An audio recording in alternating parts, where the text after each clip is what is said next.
Je voulais finir cette saison super riche en te proposant un épisode spécial et personnel. Il y a quelques années, j'adressais un message très particulier à mes amis, alors que j'avais enfin trouvé la sortie de ce tunnel si sombre que je traversais depuis tant d'années. Tu vas y trouver 8 conseils pour t'aider à te réveiller avec le sourire et profiter d'une vie riche, épanouie, pleine de sens. Salut à toi, tu es sur Dépasse-toi et je suis Sylvain Viens. Tous les mardis dès 7h, je te proposerai des idées pour comprendre ton fonctionnement, améliorer tes relations, trouver de la motivation ou encore développer ta confiance en toi. Et tout ça pour t'aider à créer une vie riche, épanouie et pleine de sens. Si tu ne veux rien louper et profiter de tout ce que j'ai à t'offrir, je t'invite à t'abonner à la newsletter sur mon site sylvainviens.com. Avant de revenir au sujet du jour, j'avais 2 messages. Dès la mi-juillet, je vais refaire une passe sur tous les thèmes de l'année et en faire un épisode flash à consommer dans les transports ou sur la plage.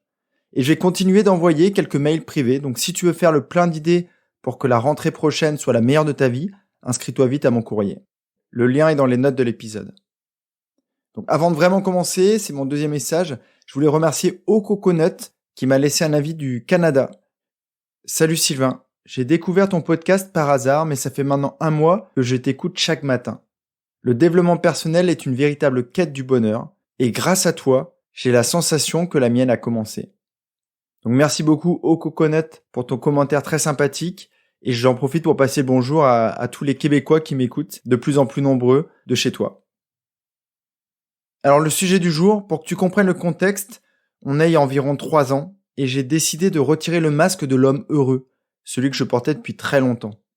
Donc je viens de déposer ma conjointe à la gare, ma petite à l'école, et je me retrouve seul chez moi.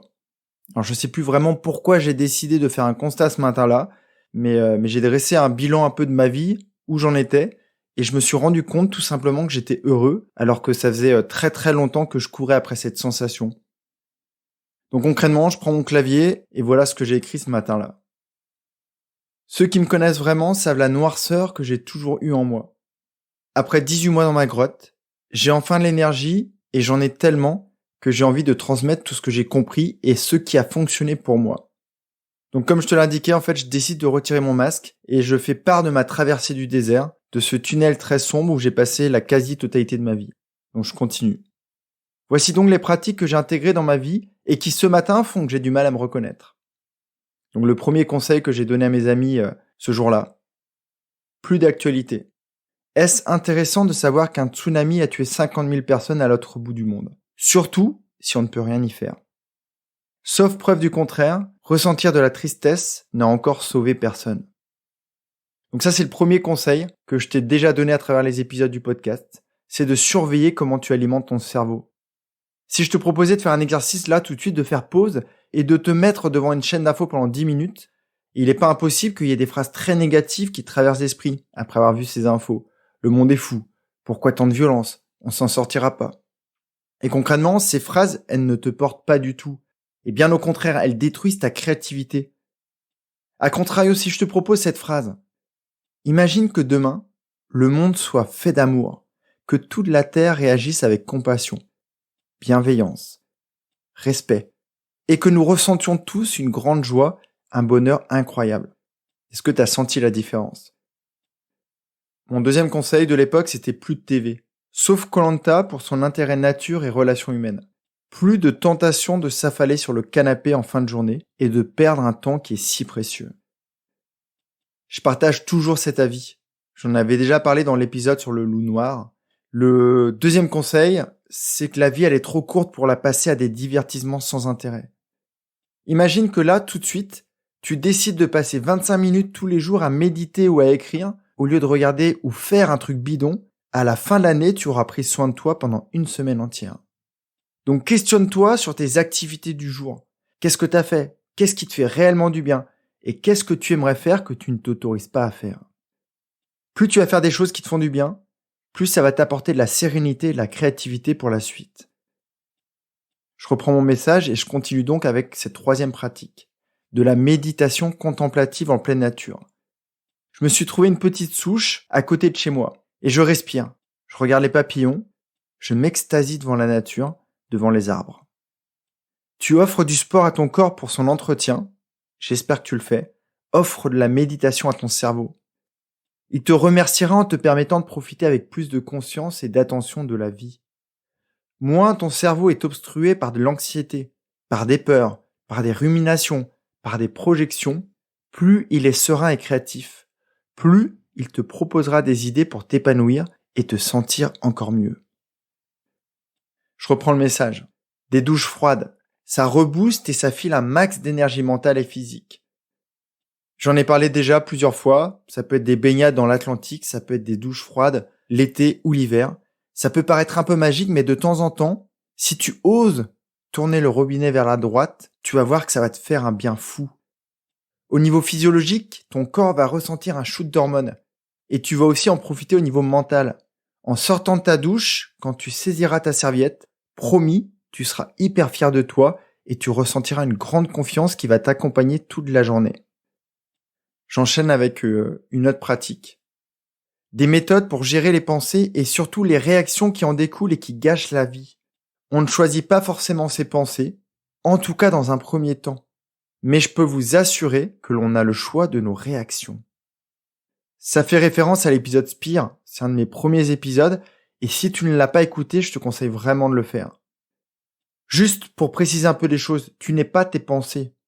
Faut vraiment que tu comprennes que ce sont des constructions mentales, ces pensées. Ce n'est pas toi, tu es capable de beaucoup plus. Tu as beaucoup plus de qualités que cette petite voix te suggère. Quand tu auras pris conscience de tes pensées, de ton dialogue interne, tu auras alors la main sur tes émotions et donc sur tes actions. Car c'est toi qui décides de tout. C'est toi qui décides de t'énerver ou de réagir avec bienveillance et calme. C'est toi qui décides de répondre avec colère ou avec amour. Puis je continue, je parle de mon changement de carrière qui aujourd'hui est complètement effectif. Donc je parlais de un projet professionnel dont les plus curieux ont déjà entendu parler et qui, je le sais déjà, va tout changer. Pour élargir un peu plus et ne pas parler de moi, j'ai envie de te dire que tu ne dois pas passer ta vie à faire un truc qui ne te plaît pas. Même si aujourd'hui tu as l'impression de ne pas pouvoir avoir mieux ou faire mieux. Même si tu as un super diplôme que tu aurais l'impression de gaspiller si tu changeais de voie. Même si ton salaire te permet d'oublier cet ennui grâce à de nombreuses vacances. Va chercher au fond de toi. Va explorer tes tripes et vois ce qui te fait vibrer. Mets en pratique. Ça veut pas forcément dire tout quitter. Quelquefois, tu auras juste des ajustements à mettre en place dans ton activité d'aujourd'hui.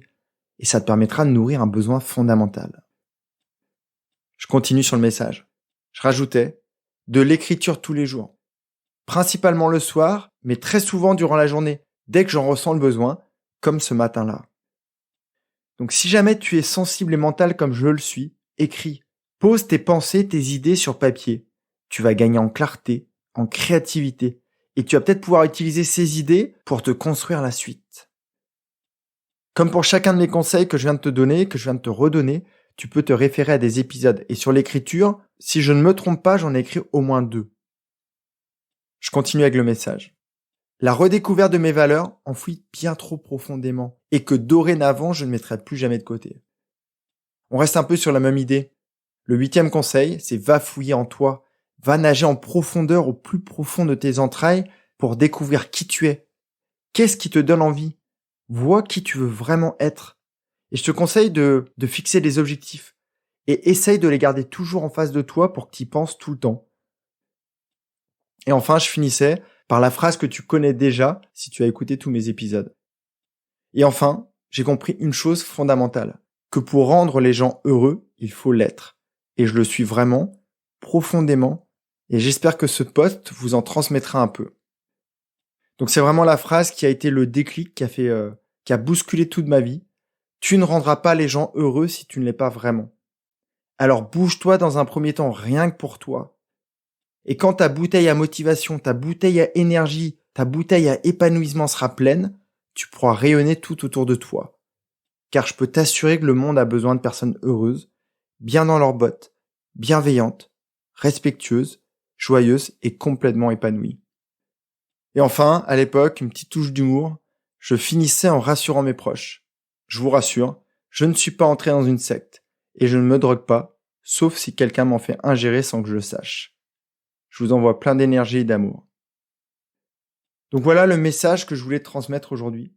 La seule précision que j'aurais envie d'apporter, c'est qu'à l'époque, je pensais être arrivé au point final d'une quête Et aujourd'hui, je me rends compte que le chemin, en fait, il est infini et que plus je monte, plus cette ascension, en fait, se fluidifie et plus je suis heureux. Donc je continue. Et j'espère qu'à travers la saison 3 qui va arriver dès septembre, tu vas aussi bénéficier de tout ce que j'ai compris. Et encore une fois, approprie-toi mes idées. Vois qu'est-ce que tu peux utiliser, qu'est-ce que tu as envie de mettre en place tout simplement. C'est un peu une feuille de route que je te propose pour cet été. Et moi, pendant cette période, je vais continuer d'accompagner mes clients avec toujours autant de plaisir. Mais aussi, je vais continuer d'écrire à mes abonnés. Donc, comme je te le disais en introduction, si tu n'es pas déjà inscrit, tu peux suivre le lien dans le post, dans le lien de cet épisode.